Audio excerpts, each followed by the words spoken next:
El aire frío de la mañana se colaba por la ventana entreabierta y sentí ese impulso tan familiar de buscar mi viejo abrigo de lana, ese que Javier me regaló en nuestro 10º aniversario. Abrí la puerta del armario, mis dedos rozando la madera gastada, y me encontré con un vacío que me heló el alma más que cualquier corriente de aire.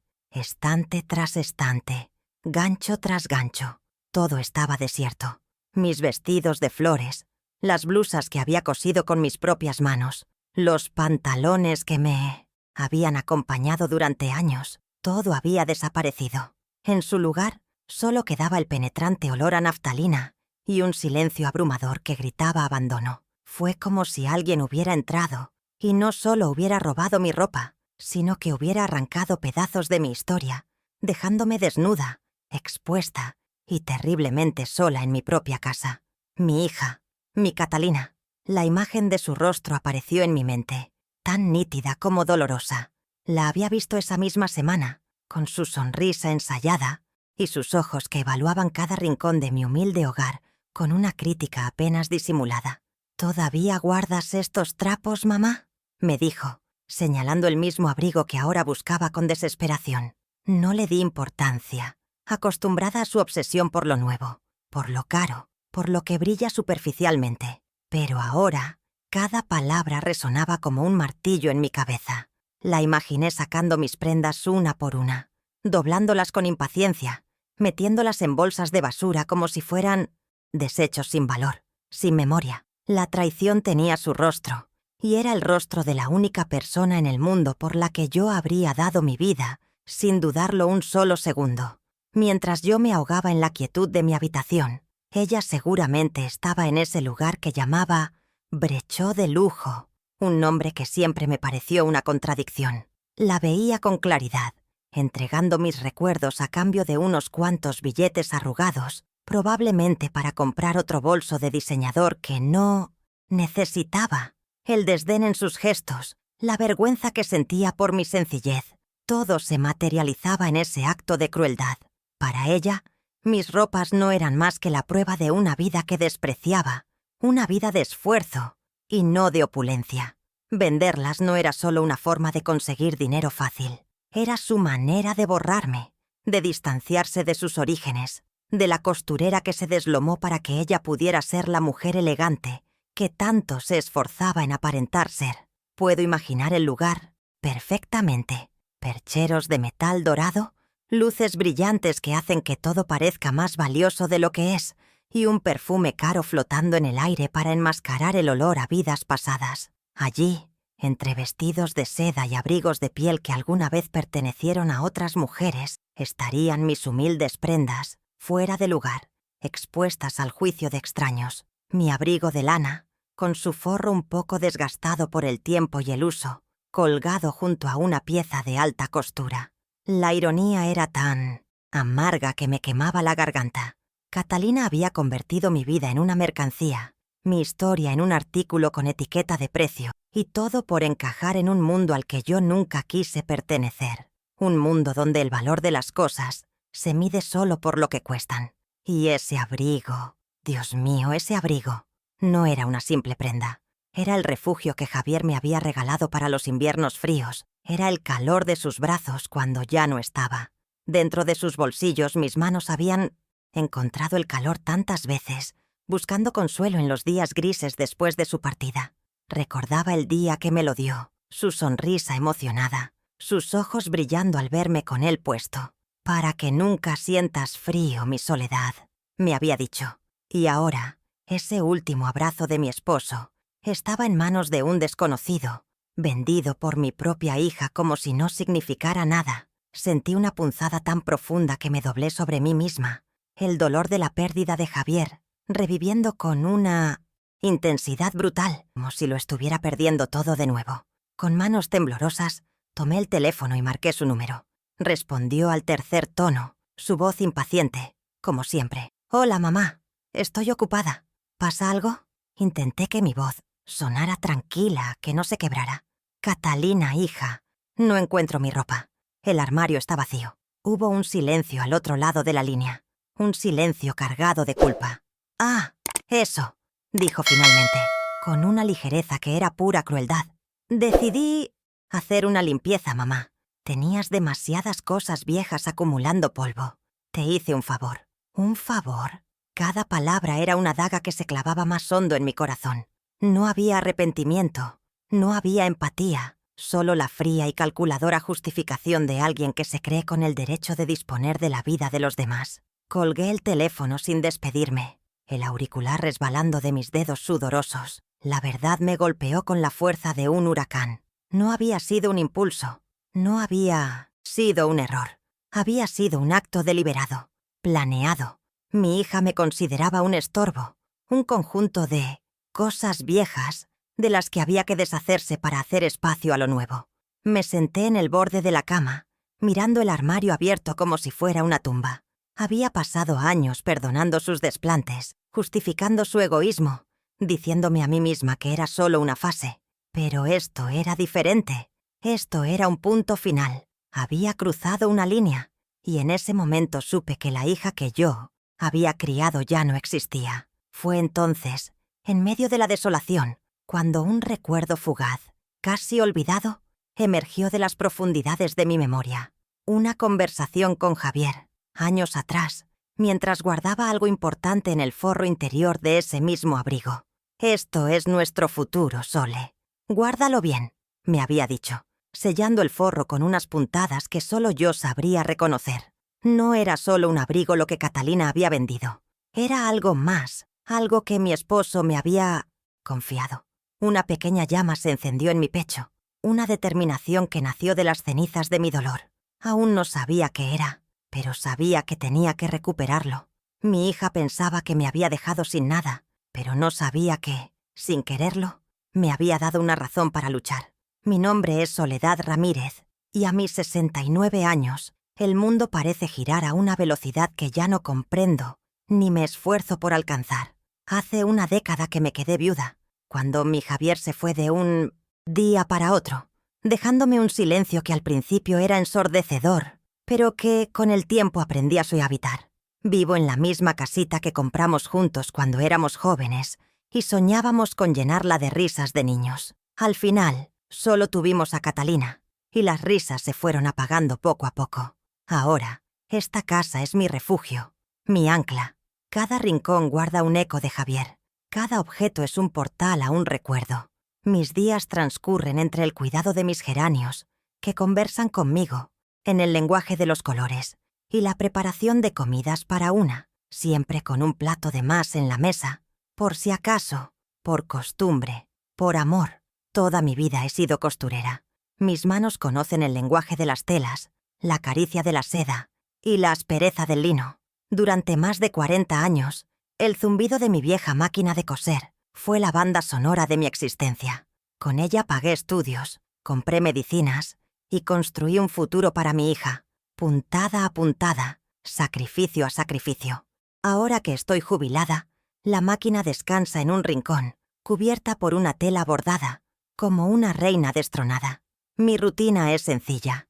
Me levanto con el sol, riego las plantas, leo el periódico de ayer que me trae el vecino y paso las tardes releyendo las cartas que Javier me escribía cuando éramos novios. Es una vida pequeña, lo sé, pero hasta hace poco era una vida en la que encontraba una paz serena, una paz que mi propia hija se ha encargado de hacer estallar en 1000 pedazos. La gente a menudo confunde mi tranquilidad con debilidad. Creen que porque hablo en voz baja y prefiero escuchar a discutir, soy una mujer frágil. Pero se equivocan. La vida me ha enseñado a ser fuerte en silencio. Cuando Javier murió, sentí que el suelo se abría bajo mis pies, pero supe que no podía derrumbarme. Había una hipoteca que pagar, una casa que mantener y una hija adulta que, paradójicamente, parecía necesitarme más que nunca. Aprendí a arreglar un grifo que gotea, a negociar con el banco, a podar el rosal que amenazaba con tragarse la ventana del frente. Descubrí una resiliencia en mí que no sabía que poseía, una fuerza que no necesita gritar para hacerse presente, una fortaleza construida con la paciencia y la perseverancia que aprendí de mi oficio. Hilo a hilo, sin embargo, toda fortaleza tiene su grieta, y la mía siempre ha sido Catalina.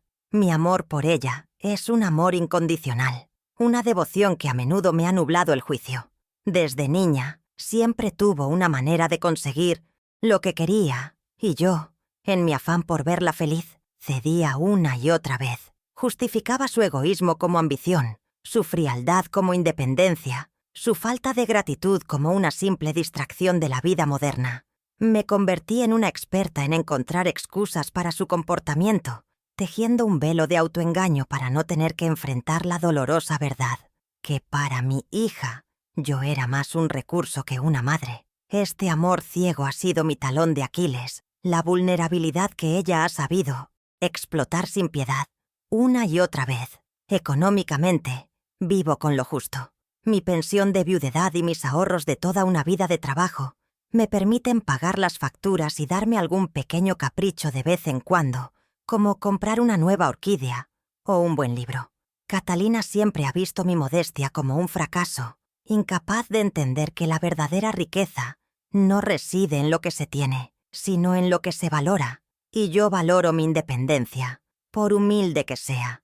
Valoro los recuerdos que impregnan las paredes de esta casa, el calor del sol en mi pequeño jardín, el sabor del café por la mañana. Soy rica en afectos, en memorias, en la integridad que mi Javier me enseñó. Soy millonaria en una moneda que Catalina, con todos sus lujos, jamás podrá comprender ni poseer. Mi hogar es un museo de mi vida. En la pared del salón cuelga un retrato de Javier, pintado por un artista callejero en nuestra luna de miel, y sus ojos parecen seguirme con la misma ternura de siempre. La estantería del comedor la construyó él mismo con madera de roble, y todavía cruje de la misma manera cuando cojo un libro. A veces, cuando el silencio es muy profundo, abro una pequeña caja de cedro donde guardo su pipa y aspiro el aroma a tabaco dulce que aún persiste, y por un instante es como si estuviera aquí conmigo, sentado en su sillón. Catalina odia esta casa. Dice que huele a viejo, que está llena de trastos. No entiende que estos trastos son los cimientos de su propia existencia, los testigos silenciosos de un amor que la trajo al mundo. A pesar de mi apariencia serena, hay un fuego dentro de mí, una chispa de rebeldía que a veces sorprende incluso a mí misma. Recuerdo una vez, hace muchos años, cuando un vendedor a domicilio intentó estafarme con un contrato abusivo.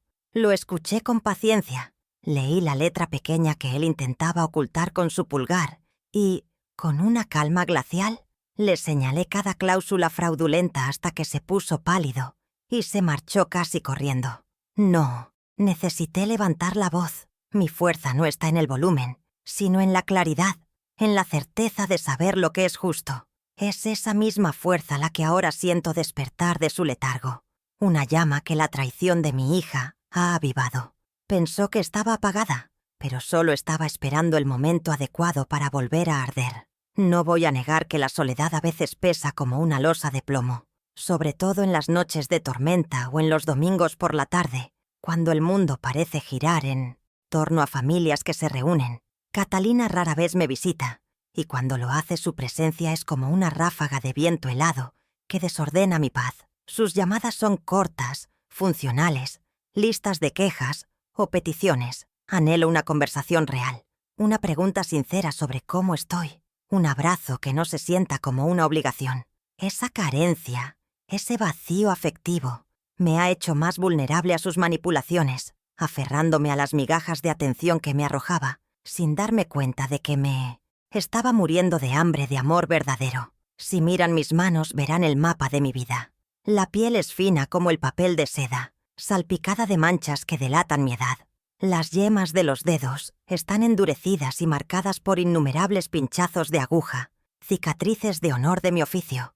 Las venas se dibujan como ríos azules bajo la piel, ríos que han transportado una vida de trabajo y de caricias. Con estas manos acuné a mi hija, cosí sus vestidos de fiesta, aplaudí sus logros y sequé sus lágrimas. Son manos que han dado mucho más de lo que han recibido. Ahora, al mirarlas, no veo fragilidad, veo la prueba de todo lo que he sido capaz de hacer. Y sé, con una certeza que me recorre todo el cuerpo, que todavía son capaces de mucho más. El shock inicial, esa ola de dolor que amenazó con ahogarme, está empezando a retroceder. En su lugar queda una claridad fría, afilada como una de mis agujas de coser. Me levanto y me acerco al retrato de Javier. Sus ojos parecen mirarme con comprensión, casi con complicidad. Le hablo en un susurro, como tantas otras veces. Me subestimó, mi amor. Pensó que podía borrarme, pero se olvidó de la fuerza que tú siempre viste en mí. No sé qué voy a hacer, ni cómo, pero sé que no me quedaré de brazos cruzados. La mujer que imploraba amor y respeto ha desaparecido. En su lugar, hay una madre que ha descubierto que la lección más dura a veces no se da con un abrazo, sino con la justicia. ¿Y tú? ¿Qué habrías hecho en mi lugar? ¿Habrías perdonado una traición así o buscarías la manera de recuperar tu dignidad? Cuéntamelo en los comentarios. Me gustaría mucho leer tu opinión. Mi única familia es Catalina, mi hija de 38 años. No tengo más hijos, ni nietos que correteen por este pasillo silencioso. Ella es mi todo, o al menos lo era. Catalina está casada con un hombre tan ambicioso como ella, y juntos han construido una vida que parece sacada de una revista de decoración. Viven en un apartamento moderno, minimalista, de paredes blancas y muebles de diseño donde todo parece demasiado nuevo, demasiado perfecto, demasiado frío. No tienen hijos. Catalina dice que no encajarían con su estilo de vida, una afirmación que siempre me ha parecido tan extraña como desoladora. Su mundo gira en torno a las apariencias, a mantener un estatus que, yo sospecho, se sostiene sobre una montaña de deudas. Es una vida de fachada, una obra de teatro en la que ella es la protagonista y todos los demás, incluida su madre, somos meros accesorios que a veces desentonan. La motivación de mi hija, la que la impulsa a actuar con esa frialdad que me congela los huesos, es una mezcla tóxica de vergüenza y ambición. Se avergüenza de mí, de esta casa, de sus raíces. Me ve como un ancla que la sujeta a un pasado humilde, del que reniega con todas sus fuerzas. Cada vez que me mira, veo en sus ojos el reflejo de sus propios miedos. El miedo a no ser suficiente, a que alguien descubra que la exitosa gerente de una boutique de lujo es la hija de una simple costurera de barrio. Por eso necesita borrarme, o al menos maquillarme a su antojo. Su materialismo no es solo un deseo de poseer cosas bonitas, es su armadura, la herramienta que utiliza para construir una identidad que la aleje lo más posible de la mía, de la sencillez que ella confunde con fracaso. Su marido, Ricardo, es un personaje secundario en esta triste historia. No es un mal hombre, o al menos no es abiertamente cruel, pero peca de una indiferencia que resulta igual de dañina. Está tan consumido por su propia carrera, por sus propias metas, que es completamente ajeno al abismo que se ha abierto entre mi hija y yo. Para él, soy simplemente la madre de Catalina, una señora mayor y algo anticuada que aparece en las comidas familiares obligatorias. Acepta las versiones que Catalina le cuenta sobre mí, sin cuestionarlas. Asiente con la cabeza cuando ella se queja de mi terquedad o de mi desorden. Es un facilitador silencioso de su desprecio. Un cómplice por omisión que, con su pasividad, le da a Catalina el permiso implícito para seguir tratándome como lo hace. No siempre fue así. Hubo un tiempo, hace muchos años, en que Catalina era mi sombra, una niña de ojos curiosos que se sentaba a mis pies mientras yo cosía, fascinada por cómo mis manos transformaban un simple trozo de tela en un vestido de princesa para sus muñecas. Me abrazaba con fuerza, me llenaba la cara de besos pegajosos y me decía que yo era la mejor madre del mundo. Guardaba mis dibujos en una cajita de tesoros y me regalaba flores que arrancaba del jardín del vecino. Ese amor puro, esa admiración infantil, se fue desvaneciendo con la adolescencia. Empezó a sentir vergüenza de que la llevara al colegio, a preferir las marcas a la ropa que yo le hacía. La niña que me adoraba se fue transformando en una extraña que me miraba con impaciencia. El punto de inflexión, el momento en que sentí que la estaba perdiendo de verdad, fue el día de su fiesta de graduación. Pasé semanas diseñando y cosiendo para ella el vestido más hermoso que jamás había salido de mis manos. Era de un azul profundo, como el cielo de noche, con pequeños cristales bordados a mano, que brillaban como estrellas. Cuando se lo mostré, Su rostro se contrajo en una mueca de disgusto. «No voy a ponerme eso, mamá. Parece hecho en casa», dijo con un desprecio que me partió el alma. Esa noche se presentó en la fiesta con un vestido caro, idéntico al de otras 3 chicas. Fue la primera vez que entendí que mi amor y mi esfuerzo ya no eran suficientes para ella. Había elegido el valor del dinero por encima del valor de mis manos. Desde entonces, nuestra relación se convirtió en una calle de un solo sentido. Yo daba, ella recibía. Yo la llamaba para saber cómo estaba. Ella me llamaba para pedirme dinero o para que cuidara de su perro durante sus lujosas vacaciones. Cada visita a mi casa se convertía en una sesión de críticas. Que las cortinas estaban pasadas de moda, que el sofá era incómodo, que por qué no tiraba de una vez todos esos trastos viejos. Intenté adaptarme, cambiar cosas para complacerla, pero nada era nunca suficiente. Cualquier gesto de amor de mi parte era recibido con condescendencia, como si mi afecto fuera algo anticuado y ligeramente vergonzoso, una reliquia de un pasado que ella estaba decidida a enterrar bajo capas de modernidad y frialdad. Lo más perverso de todo es su habilidad para disfrazar su crueldad de preocupación. Cuando me llamó para confesar que había vendido mi ropa, usó esa frase terrible: «Lo hice por tu propio bien, mamá». Según ella, me estaba ayudando a soltar el pasado, a renovar energías, a modernizarme. Es la misma lógica retorcida que usa para todo. Me critica para que mejore, me ignora para que sea más independiente, me despoja de mis recuerdos para que viva en el presente. Es una manipulación tan sutil y constante que durante años me hizo dudar de mí misma, preguntándome si tal vez ella tenía razón, si yo era el problema. Pero ahora lo veo claro. Su supuesta ayuda no es más que el barniz con el que recubre su egoísmo. Ahora, el velo ha caído. La imagen de la hija cariñosa que yo me esforzaba por mantener en mi mente se ha hecho añicos, revelando a una extraña con sus mismos ojos. El dolor de la traición es inmenso, pero debajo de él, algo nuevo está tomando forma.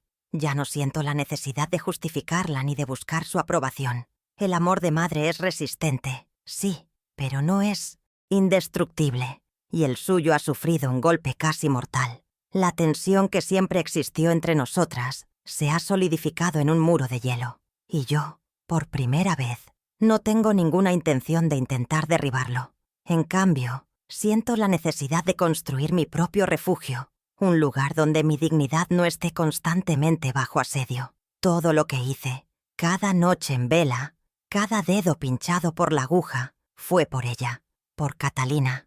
Mi sueño nunca fue tener riquezas ni lujos. Mi único anhelo era que mi hija tuviera las puertas que para mí siempre estuvieron cerradas. Quería que leyera los libros que yo no pude leer, que viajara a los lugares que yo solo conocía por postales, que tuviera una profesión que le diera la libertad y el respeto que a mí, como simple costurera, a menudo me negaron.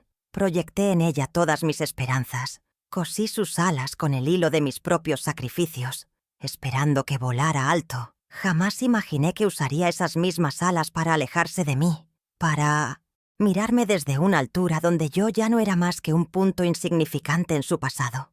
Recuerdo las madrugadas, con la casa en silencio y el resto del mundo durmiendo, y yo inclinada sobre la máquina de coser, el pequeño foco de luz iluminando mis manos, mientras la ciudad permanecía a oscuras. El zumbido del motor era una nana constante, una melodía de esfuerzo que se mezclaba con el sonido de mi propia respiración. Sentía el dolor punzante en la espalda, la vista nublada por el cansancio, pero seguía adelante, puntada tras puntada, porque cada vestido terminado, cada pantalón remendado, era un ladrillo más en el muro de la educación de mi hija. Era un trabajo solitario, invisible para todos, especialmente para ella, que dormía plácidamente en su cama, ajena al precio que costaban sus sueños. Cuando llegó el momento de la universidad, supe que con mi trabajo diario no alcanzaría para pagar la matrícula de la prestigiosa escuela de negocios que ella había elegido. Sin decirle nada a nadie, una tarde tomé el pequeño broche de oro y perlas que había heredado de mi madre, la única joya de valor que poseía, y lo vendí en una casa de empeños del centro. El corazón se me encogió al desprenderme de él, pero el pensamiento de Catalina, con su diploma en la mano, era más fuerte que cualquier apego material. Ella nunca supo de dónde salió ese dinero extra. Simplemente lo aceptó como algo que le correspondía, sin preguntar, sin imaginar el pedazo de mi historia que se había ido en esa transacción silenciosa. Mi vida se convirtió en un ejercicio constante de renuncia. Mientras los zapatos de Catalina siempre eran de la mejor calidad, los míos estaban gastados, con las suelas tan finas que sentía cada piedra del camino. Remendaba mis propios vestidos con retazos de tela sobrante, hasta que ya no admitían un arreglo más, para poder comprarle a ella los vaqueros de marca que todas sus amigas usaban. La gotera en el techo de la cocina se convirtió en una compañera familiar. Durante los inviernos, el cubo en el suelo un elemento más de la decoración, porque el dinero que hubiera costado la reparación siempre encontraba un destino más urgente en la vida de mi hija. Un curso de idiomas, un viaje de estudios, un ordenador nuevo. Mis necesidades siempre podían esperar. Mi mundo se fue encogiendo hasta caber en el pequeño cuarto de costura. Dejé de ir a las reuniones con mis pocas amigas, decliné invitaciones a bodas y bautizos. No podía permitirme el lujo de comprar un regalo o de pasar una tarde entera sin producir. Cada hora que no pasaba trabajando era dinero que no entraba, y cada moneda era crucial. No puedo. Tengo mucho trabajo. Se convirtió en mi respuesta automática, mi excusa universal. Poco a poco, la gente dejó de invitarme. Me aislé voluntariamente, convencida de que era un sacrificio necesario, que mi deber como madre estaba por encima de mi vida social, de mi propia felicidad. Catalina, mientras tanto, construía su brillante círculo social, financiado por mi soledad. El golpe final a mis ahorros de toda una vida llegó cuando Catalina anunció que se casaba. Ella y Ricardo querían comprar un apartamento, pero no tenían suficiente para la entrada. Sin dudarlo un instante, fui al banco y retiré el dinero que Javier y yo habíamos guardado con tanto esfuerzo. Ese colchón que teníamos para nuestra vejez, para viajar un poco, para vivir sin preocupaciones. Se lo entregué en un sobre, y ella lo aceptó con una sonrisa de satisfacción. «Gracias, mamá. Sabía que podía contar contigo», dijo. Para ella, era natural. Para mí, fue la firma de una sentencia que me condenaba a una jubilación de estrecheces, pero la alegría en su rostro me pareció una recompensa suficiente en aquel momento. Ahora, al mirar atrás, el contraste entre lo que di y lo que recibí es una herida abierta. Yo le entregué mi tiempo, mi salud, mi futuro, y ella me devolvió críticas, impaciencia y, finalmente, el más absoluto desprecio. Cada uno de sus logros, desde su título universitario hasta su puesto de gerente, está cimentado sobre mis renuncias. Pero ella nunca lo vio así. En su mente, mis sacrificios no eran regalos de amor, sino simples obligaciones. Se acostumbró a recibir sin agradecer, a exigir sin considerar el coste. Yo era el banco inagotable, la proveedora silenciosa, una figura funcional en su vida cuya única misión era allanarle el camino, sin pedir nunca nada a cambio. Toda la casa olía a mi trabajo, un aroma particular, una mezcla del polvo de las telas, el aceite de la máquina y el vapor de la plancha. Para mí, era el olor del deber cumplido, el perfume del pan ganado con esfuerzo. Para Catalina, a medida que crecía, se convirtió en el hedor de la pobreza. Odiaba ese olor. Cuando traía amigos a casa, abría todas las ventanas, encendía incienso, intentando en vano disimular lo que para ella era el estigma de nuestros orígenes. No entendía que ese aroma que tanto le avergonzaba era, en realidad, el olor de mi amor, incondicional por ella, un amor que se manifestaba en cada metro de tela que pasaba por mis manos. Me doy cuenta ahora, con una claridad que duele, de mi gran error. En mi afán por darle todo lo material que yo no tuve, me olvidé de enseñarle el valor de lo intangible. Le di el pescado, pero nunca le enseñé a pescar. Le allané tanto el camino que nunca aprendió a sortear un obstáculo por sí misma. Creé una persona que da por sentado que el mundo le debe algo, una adulta incapaz de sentir gratitud porque nunca ha experimentado la verdadera carencia.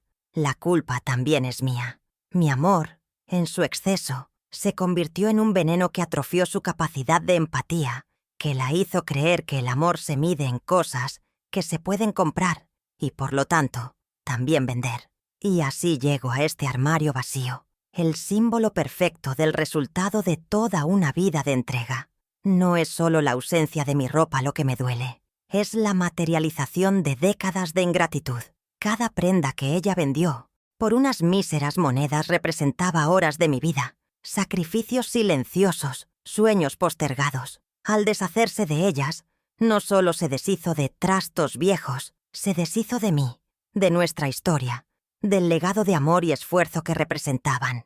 Este acto de crueldad no ha sido un impulso, sino la conclusión lógica de una vida entera de recibirlo todo, sin valorar nada.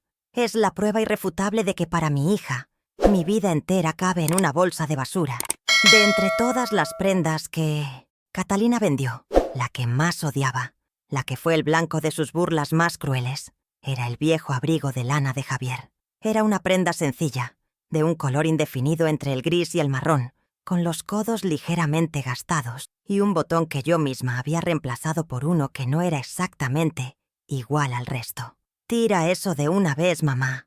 Huele a guardado», me decía siempre, arrugando la nariz con disgusto. Para ella era un trasto inútil, el símbolo de la vejez y la pobreza que tanto le avergonzaban. Para mí, era el último abrazo tangible de mi esposo, un santuario de su aroma, de su esencia.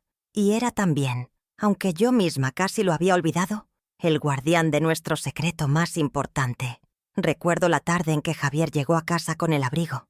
Había cobrado un pequeño extra por un trabajo de carpintería y lo gastó en esa prenda para mí. Años después, una noche de lluvia, lo vi descosiendo con cuidado una parte del forro interior. Sacó un sobre grueso y lo deslizó dentro. Sus manos, grandes y callosas por el trabajo, cosieron la abertura con una torpeza enternecedora. «Esto es nuestro futuro, Sole», me dijo en un susurro, como si compartiera una travesura. «Nuestro pequeño secreto. El día que yo falte, esto cuidará de ti. Prométeme que nunca te desharás de él». Yo se lo prometí, sin entender del todo su solemnidad, pensando que era una de sus excentricidades románticas. Dentro de ese sobre amarillento por el tiempo no había dinero en efectivo. Javier era un hombre previsor, pero no rico. Lo que guardó allí fue un fajo de las cartas de amor que nos escribimos durante nuestro noviazgo, atadas con una cinta de seda azul. Y en medio de ellas, protegiéndolo como un tesoro, había un documento doblado en 4. El certificado original de la compra de un pequeño paquete de acciones de una empresa de tecnología que apenas empezaba. «La gente se reirá de mí, pero el futuro está en estas maquinitas», solía decir, refiriéndose a los primeros ordenadores. Fue una apuesta, una corazonada de un hombre sencillo que veía más allá de lo evidente, una semilla plantada en la oscuridad del forro de un abrigo. Tras su muerte, el dolor lo inundó todo. Me ponía el abrigo para sentirlo cerca, para hundir mi rostro en el cuello de la prenda e imaginar que aún podía oler su piel. Pero el sobre dentro del forro se convirtió en un recordatorio doloroso de ese futuro que la muerte nos había robado. Era un testamento de sueños incumplidos, y abrirlo me parecía una profanación. Con el paso de los años, y ahogada por las urgencias del día a día, la lucha por pagar las facturas y criar a Catalina, el recuerdo del documento se fue difuminando. El secreto de Javier quedó sepultado bajo capas de duelo y de nuevas preocupaciones, latente, olvidado, esperando un despertar que yo nunca provoqué. La ironía es tan cruel que parece una broma del destino.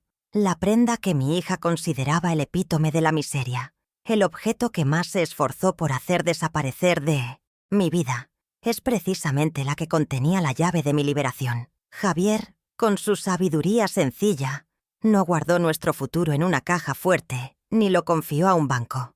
Lo escondió a la vista de todos, protegido por la apariencia de lo insignificante, camuflado por la humildad. No era un tesoro que brillara, sino una promesa silenciosa, un acto de amor póstumo que solo podía ser descubierto por quien supiera ver el valor más allá de las apariencias. Una lección que Catalina, en su ceguera materialista, nunca pudo aprender. Y ahora, El recuerdo de ese sobre me golpea con la fuerza de un rayo. No son solo las cartas, no es solo el valor sentimental del abrigo. Es ese papel, ese certificado de acciones. Un pánico helado se abre paso a través de mi pena, una urgencia que desplaza cualquier otro sentimiento.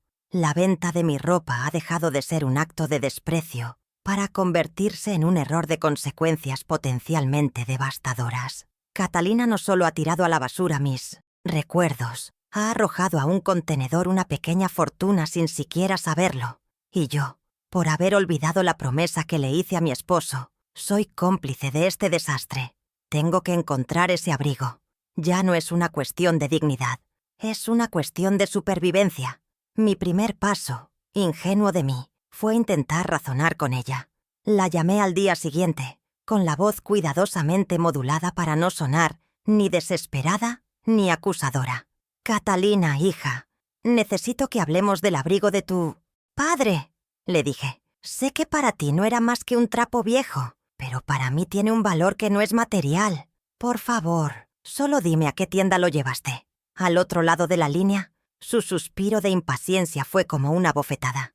«Ay, mamá, otra vez con eso. Supéralo de una vez. Era horrible. Te prometo que en cuanto tenga un poco de dinero, te compraré uno nuevo, uno de marca, mucho más bonito». Su condescendencia, su incapacidad para entender que no todo tiene un precio, me dejó sin palabras, con el teléfono en la mano y una sensación de impotencia absoluta. No me di por vencida. Volví a llamarla por la noche, pensando que quizás estaría más tranquila, más receptiva. «Hija, no te pido que lo entiendas, solo te pido que me ayudes. Ese abrigo guarda el último recuerdo de tu padre. Es importante». Mi voz se quebró al final, y odié mi propia debilidad, pero mi emoción solo sirvió para encender su furia. «¿Ahora vas a hacerte la víctima? No intentes manipularme con tus dramas, mamá. Ya te dije que no sé nada de ese estúpido abrigo. Tengo problemas reales de los que ocuparme, no de tus basuras sentimentales». Y sin más, me colgó. El pitido del teléfono era la única respuesta a mi súplica. Un sonido agudo y vacío que reflejaba perfectamente el estado de mi corazón. Desesperada, decidí hacer algo que no había hecho en años: presentarme en su casa sin avisar. Toqué el timbre de su elegante apartamento y fue ella misma quien abrió. Su sonrisa se congeló al verme. Detrás de ella, en el salón, estaba sentada una de sus amigas, una mujer vestida impecablemente que me miró con curiosidad.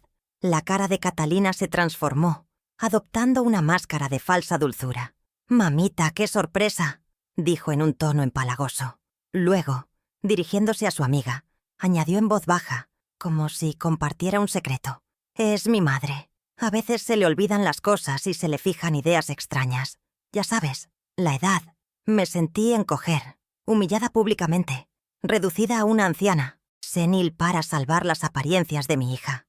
La amiga, visiblemente incómoda, se despidió con una excusa apresurada. En cuanto la puerta se cerró, la máscara de Catalina se desvaneció, dando paso a una furia helada. «¿Se puede saber qué haces aquí? ¿Cómo te atreves a aparecer de esta manera, a exponerme así?», siseó, con los ojos encendidos de ira. «Te he dicho 1000 veces que me llames antes de venir. ¿Acaso quieres que mis amistades piensen que mi madre es una loca que deambula por la ciudad? Tienes prohibido volver a presentarte en mi puerta sin mi permiso explícito. ¿Me has entendido?». Me trató como a una delincuente, como a una plaga. Salí de allí sin decir una palabra, sintiendo el frío del mármol del pasillo subir por mis pies y congelarme por dentro. Días después, mientras ayudaba a Catalina a sacar la basura de su coche, tras una de sus raras visitas, vi un papel arrugado en el fondo de una bolsa de una tienda cara. Era el recibo del brechó. Mis manos temblaron al desdoblarlo. La lista de artículos era vaga. Lote de ropa de mujer. Pero la cifra al final me dejó sin aliento. Por toda una vida de recuerdos, por mi historia entera contenida en esas prendas, le habían pagado una cantidad irrisoria, apenas suficiente para una cena en uno de sus restaurantes de moda. El insulto se sumaba a la herida. No solo me había despojado de mi pasado, sino que lo había malvendido por una miseria. El valor que ella le había puesto a mi vida era prácticamente cero. Con el nombre de la tienda en el recibo, sentí una pequeña punzada de esperanza. Busqué el número en internet y llamé, el corazón latiéndome con fuerza. Me atendió una joven con una voz tan pulida como impersonal. Le expliqué la situación, omitiendo los detalles familiares, diciendo que se trataba de una venta por error y que necesitaba recuperar una prenda de altísimo valor sentimental. La respuesta fue un muro de indiferencia corporativa. Lo siento, señora, pero nuestras políticas de privacidad son muy estrictas. No podemos divulgar ninguna información sobre nuestros vendedores o compradores. Por más que supliqué, la respuesta fue la misma. Cada puerta que intentaba abrir se cerraba en mi cara. Una semana más tarde, mi teléfono sonó. Era Catalina. Por un instante iluso pensé que llamaba para disculparse. ¡Qué tonta fui! Su voz era apremiante, pero no por arrepentimiento. «Mamá, necesito un favor enorme. Tengo una clienta importantísima y le han arruinado un vestido de alta costura. Necesito que lo arregles para mañana por la mañana. Es una emergencia». Hizo una pausa y luego añadió la frase que me desarmó por su crueldad. «Total, tú no tienes nada mejor que hacer en todo el día, ¿verdad?» Quería que trabajara gratis, bajo presión, y ni siquiera se molestaba en disimular su desdén, asumiendo que mi tiempo no tenía ningún valor. Sentí una oleada de rabia, pero la contuve. Una idea, dolorosa pero práctica, se formó en mi mente. Aquella podía ser mi única palanca. «Lo haré», respondí, mi voz más firme de lo que esperaba. «Pero con una condición. Necesito la fecha exacta en que vendiste la ropa y cualquier detalle que recuerdes de la transacción. El nombre de la empleada que te atendió. Cualquier cosa que me pueda servir». Hubo un silencio al otro lado y pude casi oírla sopesar la situación. «Está bien, como quieras», dijo finalmente con fastidio. «Pero el vestido tiene que estar perfecto. No me hagas quedar mal». Aceptó, viendo mi petición como un simple capricho de vieja, un pequeño peaje a cambio de mi trabajo esclavo. Esa noche no dormí. La máquina de coser volvió a zumbar en el silencio de la casa, pero esta vez el sonido no me traía consuelo. Cada puntada en esa tela carísima se sentía como una humillación. Estaba invirtiendo mi habilidad, mi tiempo y mi vista cansada, no por amor ni por necesidad, sino como pago de un rescate. Estaba cosiendo para la mujer que me había robado, para una clienta rica de mi hija, con la esperanza de obtener una pista miserable que me permitiera recuperar lo que era mío. El aroma del tejido de lujo llenaba mi pequeño cuarto, un perfume extraño y ofensivo que se mezclaba con el olor a injusticia. A la mañana siguiente llevé el vestido a su boutique. Estaba impecable, el arreglo era invisible, una obra de arte nacida de mi desesperación. Catalina apenas lo miró. Lo tomó de mis manos, lo inspeccionó con ojo crítico y sin un «gracias» me entregó un trozo de papel arrancado de una libreta donde había garabateado una fecha. «Ahí tienes. Ahora, si me disculpas, estoy muy ocupada», dijo, dándome la espalda para atender a una clienta, despidiéndome con un gesto de la mano frente a sus empleadas. Me quedé allí de pie por un segundo, invisible, sintiéndome como una mensajera a la que se le da una propina por sus servicios. La transacción había sido completada. Salí de la tienda con el papel apretado en mi puño. Era una victoria minúscula, pero el coste emocional había sido gigantesco. Esa misma tarde, mientras me preguntaba cuál sería mi siguiente paso, recibí un mensaje de texto de ella. Decía: «Por cierto, el abrigo feo ese que tanto te importa fue lo primero que se llevaron. Una señora algo excéntrica se enamoró de él al instante. Así que ya deja el tema y déjame en paz». Leer esas palabras en la fría pantalla del teléfono, su desprecio casual, su orden final para que la dejara en paz, fue como recibir una bofetada a distancia. No tuvo ni la decencia de decírmelo a la cara, pero en su crueldad, sin saberlo, me había dado mi primera pista real. Una señora excéntrica. Me aferré a esas palabras como a un salvavidas. Eran mi única esperanza. Pero la pequeña llama que se encendió en mi interior fue casi extinguida por su siguiente llamada. 2 días después. El tono ya no era furioso, sino lastimero. Se quejó de sus deudas, de lo caro que era todo, de lo estresada que estaba. Y entonces, con una sutileza venenosa, Dejó caer la bomba. ¿Sabes, mamá? He estado pensando... Tu casa es demasiado grande para ti sola. Si la vendieras podrías mudarte a un pisito más pequeño y manejable. Y con el dinero que te sobrara, podrías vivir como una reina y hasta ayudarme un poco a mí. Aquello fue un punto de inflexión. Ya no se trataba de mi ropa, de mis recuerdos. Ahora quería mi casa, mi hogar, el último bastión de mi independencia, el refugio construido con el sudor de Javier. Su manipulación había alcanzado un nuevo nivel de perversidad, disfrazando su codicia de una falsa preocupación por mi bienestar. Quería desarraigarme, liquidar mi vida y quedarse con los beneficios. La sugerencia, hecha con esa voz melosa que solo usaba cuando quería algo, no era una idea, era una amenaza velada. Estaba tanteando el terreno, midiendo mi resistencia para su próximo asalto. Colgué el teléfono y me quedé mirando la pared. Mis manos no temblaban de miedo ni de tristeza, temblaban de una rabia pura, fría y lúcida. La niebla del dolor y la confusión se había disipado por completo, revelando la cruda realidad. Mi hija no solo no me quería, sino que me veía como un obstáculo, como un activo a liquidar. La batalla había escalado. Ya no luchaba por un abrigo, ni siquiera por mi dignidad.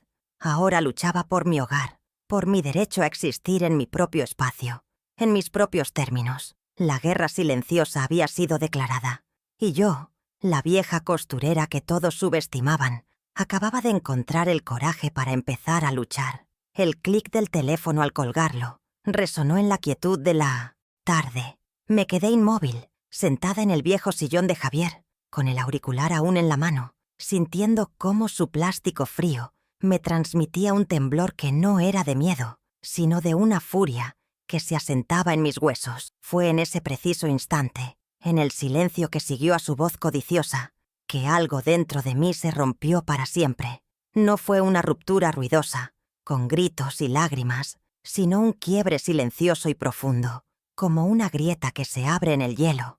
Comprendí, con una claridad absoluta y dolorosa, que había pasado toda mi vida mendigando un amor que nunca me sería dado libremente. Y en ese momento dejé de mendigar. La mujer que esperaba, que perdonaba, que justificaba, murió en ese sillón. Mi mirada recorrió lentamente el salón, deteniéndose en cada objeto. La lámpara que Javier arregló con alambre, la pequeña mesa de centro con una pata ligeramente coja, las cortinas que yo misma cosí hace 20 años. Antes veía en ellos el dulce peso de la memoria. Ahora los veía como un territorio sitiado, una fortaleza que debía defender a toda costa. Mis ojos se posaron en la fotografía de mi esposo en la repisa, su sonrisa eterna y tranquilizadora. Ya no le pedí fuerzas en un susurro, sino que le hice una promesa silenciosa. Honrar su memoria no significaba aferrarme al dolor del pasado, sino luchar con uñas y dientes por el presente que él me había legado, por la dignidad de la vida que habíamos construido juntos, ladrillo a ladrillo. Las lágrimas que pugnaban por salir se secaron antes de nacer. Una calma extraña, una lucidez gélida, se apoderó de mí. Entendí que enfrentarme a Catalina directamente sería un suicidio emocional. Ella era una maestra de la manipulación, del combate verbal donde las palabras se usan como armas para herir y confundir. Yo no podía ganar en su terreno. Tenía que llevar la batalla al mío. Mi terreno era el de la paciencia, el de la observación minuciosa, el de la estrategia silenciosa. Debía actuar como lo hacía con mis telas más difíciles, sin prisa, con un plan claro, midiendo cada corte y cada puntada. Mi fuerza no residía en el grito, sino en la perseverancia del hilo que, pasada tras pasada, termina por unir lo que está roto. El primer paso de mi plan se materializó en el rostro de un aliado inesperado. Mi vecino de al lado, Leo, un muchacho de apenas 17 años, siempre amable y respetuoso. A diferencia de Catalina, él me veía, me saludaba por mi nombre, me preguntaba cómo estaba y escuchaba la respuesta. Y, lo más importante, era un genio con esos aparatos modernos que para mí eran un misterio insondable. Necesitaba su habilidad, su conocimiento del mundo digital que para mí era como un país extranjero. Él sería mis ojos y mis manos en ese universo de pantallas y redes donde, con suerte, encontraría la pista de la señora excéntrica. Era un riesgo confiar en alguien, pero mi instinto me decía que la bondad de ese joven era genuina. Esa misma tarde, crucé el pequeño jardín que nos separaba y toqué a su puerta. Cuando me abrió, le pedí ayuda con una versión cuidadosamente editada de la verdad. Le hablé de un abrigo de inmenso valor sentimental, vendido por error en un arrebato de limpieza de mi hija. Le conté la única pista que tenía: una compradora peculiar, una mujer excéntrica.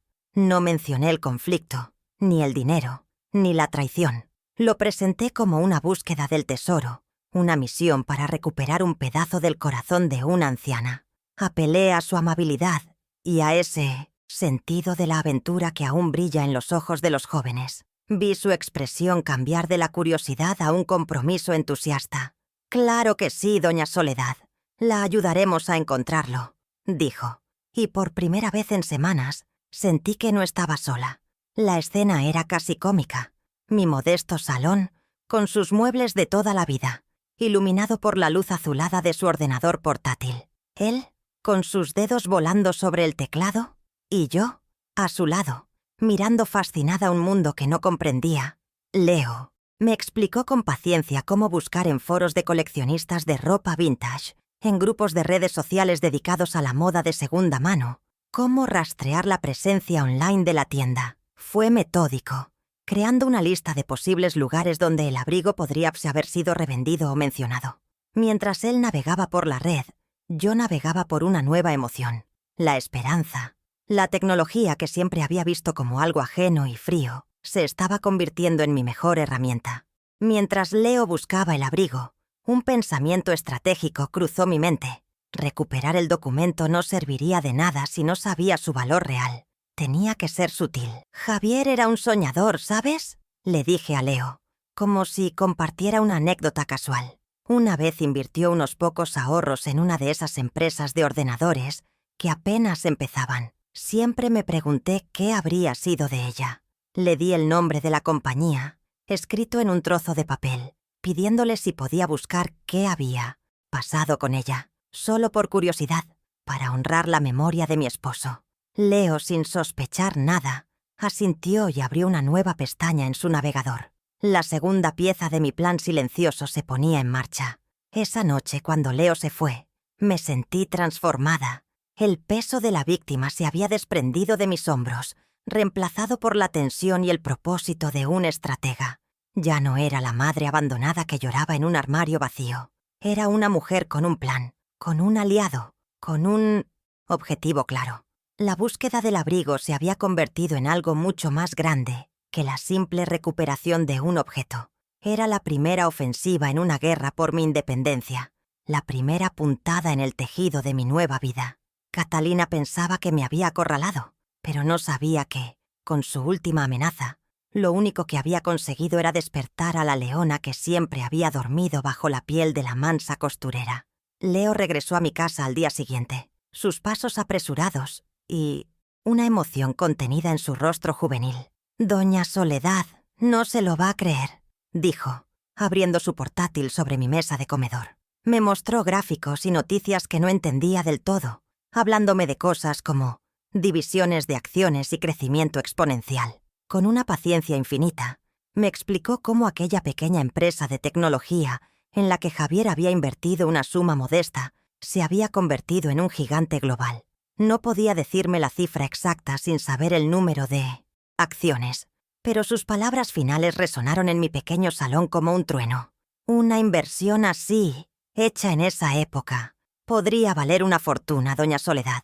Una verdadera fortuna. Logré mantener la compostura, esbozar una sonrisa temblorosa y decir algo simple como: «Vaya, mi Javier, siempre fue un hombre con visión de futuro». Pero por dentro, el suelo se movía bajo mis pies. El secreto que había guardado por décadas, esa vaga promesa de un futuro, de repente adquiría una dimensión que mi mente apenas podía procesar. No se trataba de un poco de dinero para vivir con más holgura. Se trataba de una riqueza que podría cambiarlo todo, que podría comprar 10 veces el apartamento de Catalina y su vida de lujos prestados. La revelación me dejó sin aliento. La lucha por ese abrigo ya no era una cuestión de supervivencia o dignidad. Se había convertido en la llave de una justicia poética tan inmensa que me asustaba y me fortalecía a partes iguales. Este conocimiento secreto me infundió una nueva y feroz determinación. El valor del contenido del abrigo elevaba las apuestas a un nivel vertiginoso. Cada día que pasaba, cada hora, aumentaba el riesgo de que la nueva dueña, la señora excéntrica, decidiera arreglar el forro o simplemente lo descubriera por accidente. La búsqueda se convirtió en una carrera contra el tiempo. Sentía la presencia de Javier más fuerte que nunca, como si su mano estuviera sobre mi hombro, guiándome, recordándome que no luchaba solo por mí, sino por el legado de su amor y su increíble previsión. Su fe en el futuro se había convertido en mi arma más poderosa, y no pensaba permitir que su último regalo se perdiera por la codicia ciega de nuestra hija. Saber que tienes un secreto así, un poder silencioso que nadie sospecha, te cambia. ¿No crees? Es como llevar una armadura invisible. Mientras mi hija me veía como una anciana desvalida y patética, yo caminaba por mi casa sabiendo que era la guardiana de un tesoro. Si te gusta ver cómo una historia de humillación puede transformarse en una de poder, suscríbete y acompáñame hasta el final de este viaje. Verás que la justicia, a veces, solo necesita un pequeño hilo del que tirar. Pasaron varios días de búsqueda infructuosa. Leo y yo exploramos cada rincón de Internet, pero el rastro del abrigo parecía haberse desvanecido. La frustración comenzaba a hacer mella en mi ánimo, y el miedo a haber perdido la oportunidad para siempre se cernía sobre mí como una nube oscura. Fue entonces cuando Leo, con su mente ágil, propuso un cambio de estrategia. «Estamos buscando el objeto equivocado, doña Soledad», dijo con los ojos fijos en la pantalla. «En lugar de buscar el abrigo, busquemos a la compradora». Su lógica era impecable. El abrigo era anónimo, pero la señora excéntrica debía tener una huella digital, por pequeña que fuera. Con una nueva energía, Leo centró su búsqueda en las redes sociales de la tienda de segunda mano. Se sumergió en las publicaciones y comentarios de las fechas cercanas al día de la venta. Un trabajo de detective digital que me tenía fascinada. Y entonces lo encontró. En una publicación de Instagram de la tienda, que mostraba un perchero con joyas vintage, había un comentario entusiasta. Una usuaria llamada Artemisa Vintage Soul había escrito: «¡Qué maravilla! Me he enamorado perdidamente de un abrigo de lana exquisito, tan auténtico. Gracias por rescatar estas bellezas». El corazón me dio un vuelco. Leo hizo clic en el perfil. La foto mostraba a una mujer de mi edad, con unas enormes gafas de colores y una sonrisa vibrante. Era ella. Tenía que ser ella. El perfil de Artemisa era público, una ventana abierta a su fascinante mundo. Estaba lleno de fotografías de sus colecciones de arte, de libros antiguos, de sus viajes y, sobre todo, de su increíble vestuario, una mezcla audaz de piezas de diseñador y hallazgos vintage. Un rápido vistazo y una búsqueda en Internet confirmaron mis sospechas. Artemisa no era solo una aficionada a la moda, era Artemisa de la Fuente, una conocida coleccionista de arte y filántropa, una figura respetada y algo misteriosa en los círculos culturales de la ciudad, una mujer de un mundo tan alejado del mío como la luna de la Tierra. La esperanza se mezcló con un nuevo y abrumador sentimiento de intimidación. El descubrimiento me planteó un desafío monumental. ¿Cómo se suponía que yo, Soledad Ramírez, una costurera jubilada, iba a contactar a una mujer de su talla y pedirle que me devolviera un abrigo viejo? No podía simplemente llamar a su puerta o enviarle un mensaje. Parecería una loca. O, peor aún, una estafadora. Necesitaba encontrar una forma de acercarme a ella que fuera natural, que no levantara sospechas. Tenía que entrar en su mundo, aunque solo fuera por unos minutos, y encontrar la oportunidad perfecta para hablarle. La estrategia del enfrentamiento directo no funcionaría. Necesitaba, una vez más, la sutileza de una de mis puntadas invisibles. Estudié su perfil durante horas, buscando una grieta, un punto de acceso.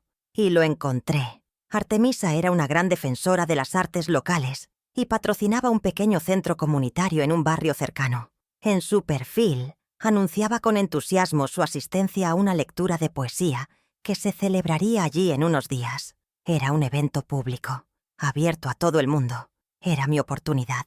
Allí, en un ambiente neutral, rodeada de gente pero de manera informal, podría intentar acercarme a ella. El plan era arriesgado, audaz, pero era el único que tenía. Iría a esa lectura de poesía. De repente me enfrenté a una ironía dolorosa. No tenía nada que ponerme. Catalina se había llevado toda mi ropa decente. Por un momento la desesperación amenazó con volver. Pero entonces miré mis manos y mi vieja máquina de coser. Si no podía comprar la elegancia, la crearía. Tomé el vestido más simple que me quedaba, uno de lino beige, sin forma ni gracia, y me puse a trabajar, con unos retazos de seda negra que guardaba de un antiguo encargo. Le añadí un cuello y unos puños sofisticados. Con unas pinzas estratégicas, entallé la figura. En una noche, transformé un vestido anodino en una pieza única, elegante y sobria. No iría a conocer a Artemisa como una pordiosera, sino como una creadora, una artista a su manera. Esta segunda pequeña victoria fue más significativa que la primera. Ya no dependía solo de la suerte o de la habilidad de Leo. Ahora estaba tomando el control, usando mi propio talento, mi propia esencia, para forjar mi camino. Tenía un nombre, un rostro, un lugar y un plan. La niebla de la incertidumbre se estaba disipando, revelando un camino claro hacia adelante. Ya no era una víctima a la deriva, sino la arquitecta de mi propia justicia. El miedo seguía ahí, en un rincón de mi estómago, pero ahora estaba eclipsado por una emoción mucho más poderosa, la certeza de que estaba a punto de recuperar mi vida. La invitación llegó por teléfono, con la voz falsamente dulce de Catalina. «Mamá, voy a dar una cena en casa para celebrar mi ascenso. Me gustaría que vinieras». Sabía perfectamente que no era un deseo genuino. Mi presencia era una pieza de atrezo, un elemento necesario para construir su imagen de hija devota frente a su jefe y sus amistades importantes. «Por favor, ponte algo decente», añadió, como si fuera una ocurrencia tardía. La ironía casi me hizo reír. Colgué el teléfono y miré el elegante vestido que había creado. Era más que decente. Era mi armadura. Sabía que esa noche no iba a una cena, sino a una batalla. Y por primera vez en mi vida, iba preparada para la guerra. Llegué puntualmente. El apartamento de Catalina brillaba con un lujo impersonal. Luces tenues, música ambiental, el tintineo de copas caras y el murmullo de conversaciones superficiales. Me sentí como una extraña en una tierra extranjera, pero ya no me sentía intimidada. Mi nueva perspectiva me permitía ver más allá del brillo, la vaciedad que se escondía detrás de las sonrisas ensayadas. Catalina me recibió en la puerta con un beso en la mejilla para el público, un gesto frío y rápido, antes de abandonarme en un rincón, mientras ella revoloteaba por el salón, siendo el centro de todas las miradas. Observé la escena en silencio, con la calma de quien conoce el final de la obra antes de que caiga el telón. Durante la cena, me sentaron en un extremo de la mesa, un lugar discreto desde donde podía observar, sin ser observada. Catalina, envalentonada por el vino y la atención, acaparaba la conversación. Contaba anécdotas de su trabajo, exagerando sus logros, haciendo reír a su jefe con comentarios ingeniosos. Yo comía en silencio, asintiendo cortésmente si alguien se dirigía a mí, pero mi mente estaba en otra parte. Estaba repasando mi plan, eligiendo las palabras exactas, esperando el momento preciso. La paciencia, mi vieja aliada del cuarto de costura, era mi mejor arma. Dejé que ella misma construyera el escenario perfecto para su propia caída, que cavara su propia tumba con cada palabra arrogante. Y entonces llegó el momento. Para ilustrar su supuesta generosidad y su modernidad frente a mi apego al pasado, Catalina decidió que era una gran idea contar la historia de la limpieza de mi armario. Lo relató como si fuera una anécdota hilarante, una travesura adorable. «No se imaginan la cantidad de trapos viejos que mi madre guardaba», dijo, dirigiéndome una mirada condescendiente.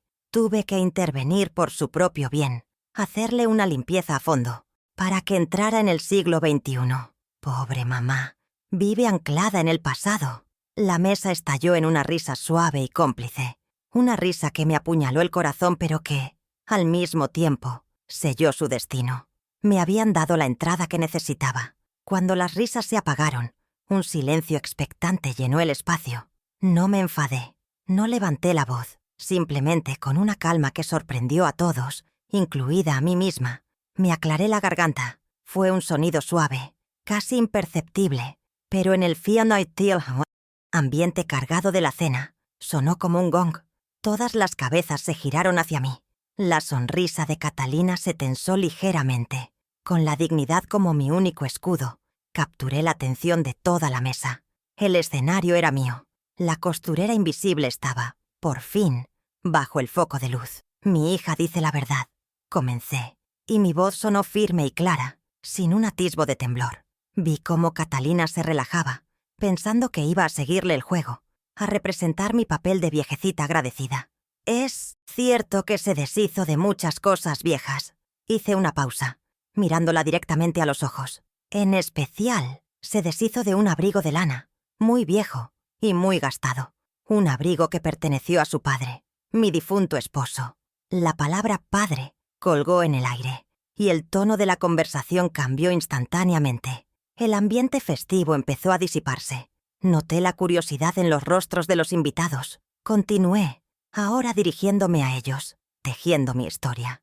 Verán, mi Javier no era un hombre de riquezas, pero era brillante, un visionario a su manera. Y en ese abrigo, en esa prenda que mi hija consideró basura y vendió por unas pocas monedas para comprarse algún capricho, él había guardado nuestro futuro. Catalina me miraba ahora con el ceño fruncido, una mezcla de irritación y confusión. Podía ver cómo su mente intentaba procesar mis palabras sin encontrarles sentido, pero sintiendo una incipiente alarma. La trampa se estaba cerrando a su alrededor. Dentro del forro de ese trapo viejo, proseguí, mi voz ganando fuerza con cada palabra. Había un sobre que Javier cosió con sus propias manos, y dentro de ese sobre, entre cartas de amor, estaba el certificado de propiedad de unas cuantas acciones. Unas acciones de una de esas empresas de tecnología que nadie conocía en aquella época. Dejé que la información flotara sobre la mesa, que cada uno de los presentes la asimilara. La confusión en el rostro de Catalina se estaba transformando en una mueca de horror, a medida que las piezas del rompecabezas empezaban a encajar en su mente calculadora. Entonces, me giré para enfrentarla directamente. Clavé mis ojos en los suyos, que ahora estaban abiertos de par en par, llenos de pánico, y asesté el golpe de gracia. Unas acciones que, según el cálculo que he hecho estos días, valen a día de hoy más que este lujoso apartamento, más que tu coche de alta gama y más que toda la ropa de marca que llevamos puestas en esta mesa. Todo junto. El silencio que cayó sobre la sala fue absoluto, denso, pesado como una losa. Nadie respiraba. Todas las miradas estaban fijas en Catalina, cuyo rostro había perdido todo su color, dejándola con la palidez de una estatua de cera. Con una serenidad que no sabía que poseía, me puse lentamente de pie, mi dignidad intacta y radiante. Afortunadamente, anuncié a la sala en general, he conseguido localizar a la amable y excéntrica coleccionista que compró el abrigo, y en los próximos días recuperaré el legado de mi esposo. Luego volví a mirar a mi hija. Catalina, te agradezco esta cena, pero sobre todo, te agradezco la lección. Me has enseñado de la forma más dura posible que el verdadero valor de las cosas nunca, jamás, está en la etiqueta del precio. Y sin más, me di la vuelta y caminé con la cabeza alta hacia la puerta, dejando atrás a mi hija, expuesta y humillada en medio de las ruinas de su fiesta perfecta. No estuve allí para verlo, pero puedo imaginar perfectamente la escena que dejé tras de mí. El silencio atronador, los cubiertos detenidos a medio camino, los ojos de los invitados yendo de mi silla vacía al rostro descompuesto de Catalina.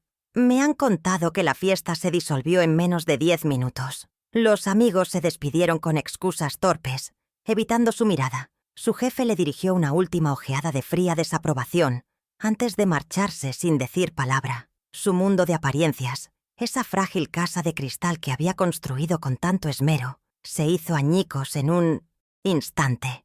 La humillación pública, para alguien como ella que vive de la imagen, fue un golpe más devastador que cualquier pérdida financiera. Su mayor miedo se hizo realidad. La máscara cayó y todos vieron el monstruo de egoísmo que había debajo. A la mañana siguiente mi teléfono comenzó a sonar sin descanso. Eran las llamadas desesperadas de Catalina, que se alternaban con una avalancha de mensajes de texto. Pasó de la furia a la súplica en cuestión de minutos. Primero vinieron las acusaciones.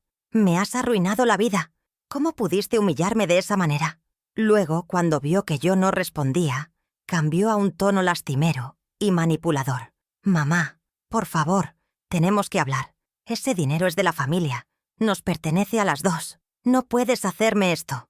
En ninguna de sus palabras hubo un atisbo de arrepentimiento por lo que me había hecho, solo pánico por el dinero que se le escapaba de las manos. Su reacción fue la confirmación final de que su corazón estaba completamente hueco. Mientras ella se ahogaba en su propia crisis, yo comenzaba a respirar por primera vez en mucho tiempo. Artemisa, la coleccionista, resultó ser una mujer tan fascinante y de gran corazón como aparentaba. Al escuchar mi historia, me devolvió el abrigo con lágrimas en los ojos, negándose a aceptar ninguna compensación. Es más, me puso en contacto con su abogado personal, un hombre amable y eficiente que me ayudó a navegar el complejo mundo de las finanzas. Lo primero que hice, con una pequeña parte del dinero, no fue comprar un capricho, sino contratar a los mejores obreros para que arreglaran el tejado. Escuchar el sonido de los martillos sobre mi casa fue la música más dulce. Estaba reparando las goteras, tanto las literales como las de mi alma, asegurando mis cimientos para siempre. Mi vida se llenó de colores nuevos. Hice la maleta y viajé, no a hoteles de 5 estrellas, sino a los pequeños pueblos costeros que Javier y yo siempre habíamos soñado con conocer. Caminé por la orilla del mar, sintiendo la arena bajo mis pies, y le hablé a mi esposo en el lenguaje de las olas. Envié postales, no a Catalina, sino a Leo, y a mi nueva y querida amiga Artemisa. Me inscribí en clases de acuarela en el centro comunitario que ella patrocinaba, y descubrí un talento que no sabía que tenía. Mi riqueza no se medía en el saldo de mi cuenta bancaria, sino en la cantidad de amaneceres que veía, en las nuevas amistades que cultivaba, en la paz profunda que sentía al final de cada día. Estaba viviendo por fin una vida plena. Las consecuencias para Catalina fueron tan concretas como simbólicas. La historia de su crueldad, adornada y exagerada, se extendió como la pólvora por su círculo social. La gente que antes la adulaba, ahora le daba la espalda. En su trabajo, su jefe, que valoraba la discreción y una imagen intachable por encima de todo, encontró una excusa para degradarla a un puesto sin importancia. Ahogada en deudas por un estilo de vida que ya no podía mantener, y sin el apoyo de sus amigos, la fachada de su vida perfecta se derrumbó. Ella, que siempre había despreciado la vulnerabilidad, se encontró de repente sola, expuesta y sin los recursos emocionales o financieros para hacer frente a la tormenta que ella misma había creado. Meses después, se presentó en mi puerta.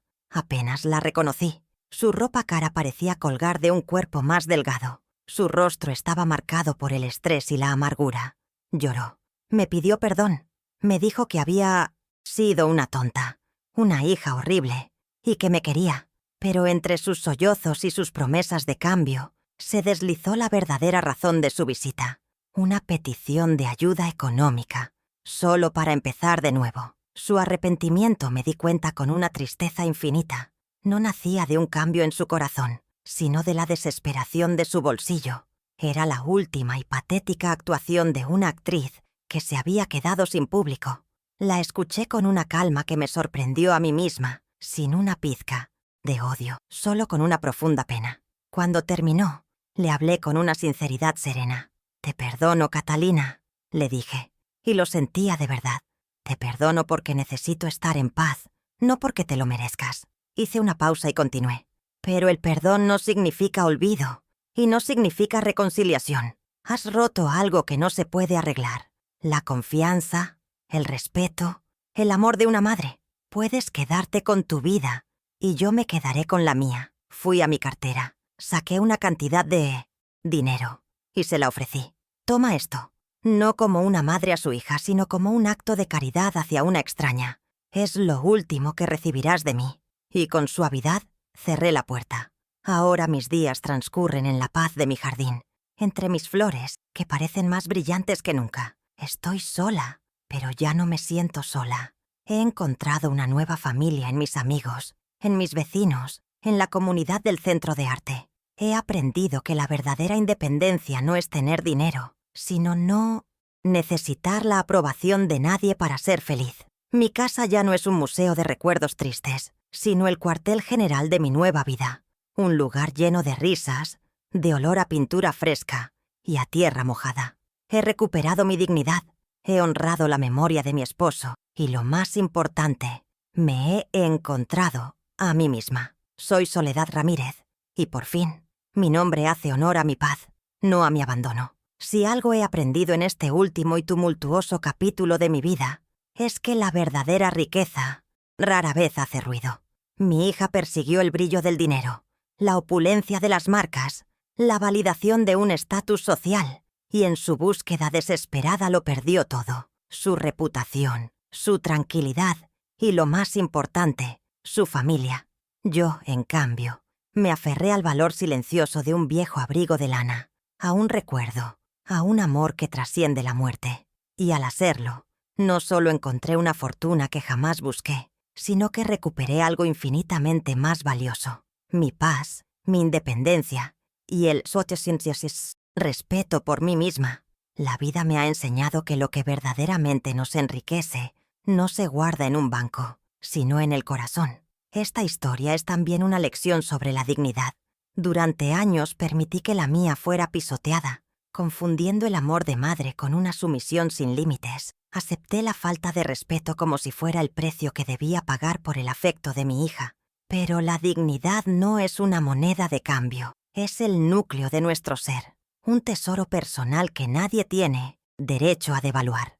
Mi viaje no fue de venganza, sino de reconquista. Fue el acto de levantarme del suelo, sacudirme el polvo de la humillación y declarar, en silencio pero con una firmeza inquebrantable, que mi valor no dependía de la opinión de nadie, ni siquiera de la de mi propia hija. Que mi experiencia sirva como un recordatorio del verdadero significado de la familia. Un hogar debe ser un refugio, no una escalera para las ambiciones materiales de nadie. Los lazos de sangre deberían fortalecerse con la gratitud, no envenenarse con el derecho adquirido. Un hijo que olvida los sacrificios de sus padres es como un árbol que reniega de sus raíces. Puede que crezca alto por un tiempo, presumiendo de su follaje, pero sin la base que lo nutre, está destinado a secarse y a derrumbarse ante la primera tormenta. El amor familiar es un jardín que debe regarse a diario, con respeto y reconocimiento, o sus flores inevitablemente se marchitarán. Nunca desprecien el pasado, ni se avergüencen de sus orígenes. Catalina intentó borrar su historia, deshacerse de todo lo que le recordara su humilde comienzo, y al hacerlo, se borró a sí misma. Yo, por el contrario, encontré mi futuro precisamente al honrar mi pasado. Nuestros recuerdos, las historias que nos contamos, los objetos que nos conectan con aquellos que amamos, no son cargas, son los hilos de oro que tejen el tapiz de nuestra identidad. Deshacerse de ellos con desdén no es modernizarse, es vaciarse por dentro. El legado más importante que podemos recibir y dejar no es el dinero, sino el valor de una historia bien vivida y bien recordada. Al final, mi relato no es sobre un abrigo ni sobre unas acciones millonarias. Es sobre el valor oculto que reside en las personas y en las cosas que el mundo materialista suele descartar.